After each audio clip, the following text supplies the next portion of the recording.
হিমন্ত বিশ্ব শৰ্মাই কালি আপত্তিজনক মন্তব্য কৰিছে।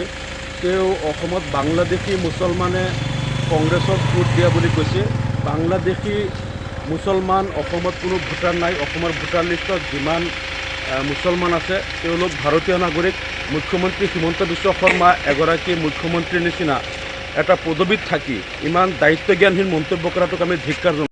কথা কৈ আছিল যে বদৰুদ্দিন আজমল অসমৰ মুখ্যমন্ত্ৰী হৈ যাব আৰু বদৰুদ্দিন আজমলক দিছপুৰৰ পৰা আমি 100 মিটাৰ আঁতৰত ৰাখিম, এনেকুৱা কথা কৈ তেওঁ উজনি অসমৰ অসমীয়া হিন্দু ভোট বিজেপিৰ সপক্ষে নিয়াৰ চেষ্টা কৰিছিল।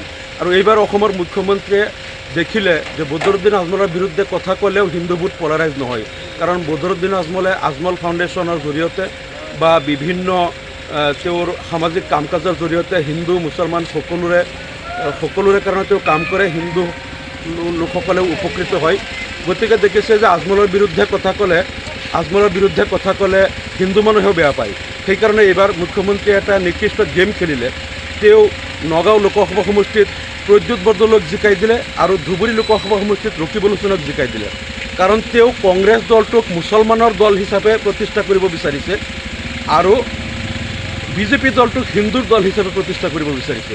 নগাঁও লোকসভা সমষ্টিত প্ৰদ্যুৎ বৰদলৈক জিকাবলৈ তেওঁ আমাৰ AUDFৰ ভোটাৰক টাৰ্গেট কৰি ল'লে আৰু আমাৰ AUDFৰ প্ৰত্যেক ভোটাৰৰ ঘৰে ঘৰে তেওঁলোকে হাজাৰ হাজাৰ টকা দি পেলাই এই ভোটবিলাক কংগ্ৰেছলৈ ডাইভাৰ্ট কৰালে। মুখ্যমন্ত্ৰীয়ে কোটি কোটি টকা খৰচ কৰিলে নগাঁও লোকসভা সমষ্টিত আৰু কেৱল AUDFৰ ভোটাৰক টাৰ্গেট কৰিলে। তেওঁলোকক টকা দি পেলাই বিজেপিলৈ ডাইভাৰ্ট কৰা নাই, কংগ্ৰেছক ডাইভাৰ্ট কৰাইছে যাতে প্ৰদ্যুৎ বৰদলৈ ইয়াত জিকে। ঠিক সেইদৰে ধুবুৰীত তেওঁ বহুত কোটি কোটি টকা খৰচ কৰি আৰু নিজৰ মেচিনাৰী ইউজ কৰি ৰকিবুল হুছেইনক জিকাইছিল। আৰু তেওঁ এই কথাটো বুজাব বিচাৰিছে মুখ্যমন্ত্ৰীয়ে যে অসমত এতিয়া সকলো মুছলমান কংগ্ৰেছত আছে, হিন্দুসকল বিজেপিত আছে। অৰ্থাৎ তেওঁ অসমৰ ৰাজনীতিটো তেওঁ ধৰ্মীয় মেৰুকৰণ কৰিবলৈ তেওঁ কংগ্ৰেছ দলটোক মুছলমানৰ দল আৰু বিজেপিটোক হিন্দুৰ দল কৰিব বিচাৰিছে। গতিকে মুখ্যমন্ত্ৰীয়ে এই নিকৃষ্ট সাম্প্ৰদায়িক ৰাজনীতি কৰিবলৈ গৈ অসমৰ মুছলমানসকলক তেওঁ বাংলাদেশী মুছলমান বুলি যিটো কথা কৈছে, আমি মুখ্যমন্ত্ৰীক দাবী কৰিছোঁ আপুনি আপোনাৰ বক্তব্যটো উঠাই লওক। অসমত কোনো বাংলাদেশী মুছলমানৰ ভোটাধিকাৰ নাই আৰু মুখ্যমন্ত্ৰী হৈ আপুনি এনেকুৱা দায়িত্বজ্ঞানহীন মন্তব্য নকৰিব, আমি সকীয়াই দিছোঁ।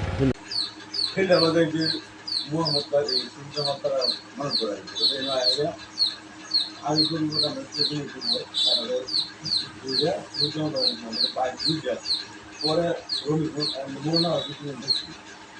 পরে বাইক দুই 5টা উঠছিল, 5টা 8টা 9টা 8-9টা বাইক একটা যাই হোক পরে আক্রমণ করছে। পরবার আমরা কি সেই সিজনে যারা করা হয়েছিল পরে যে মানুষকে এমন প্রেশার দিল, মানে বিজেপি কংগ্রেস তারপরে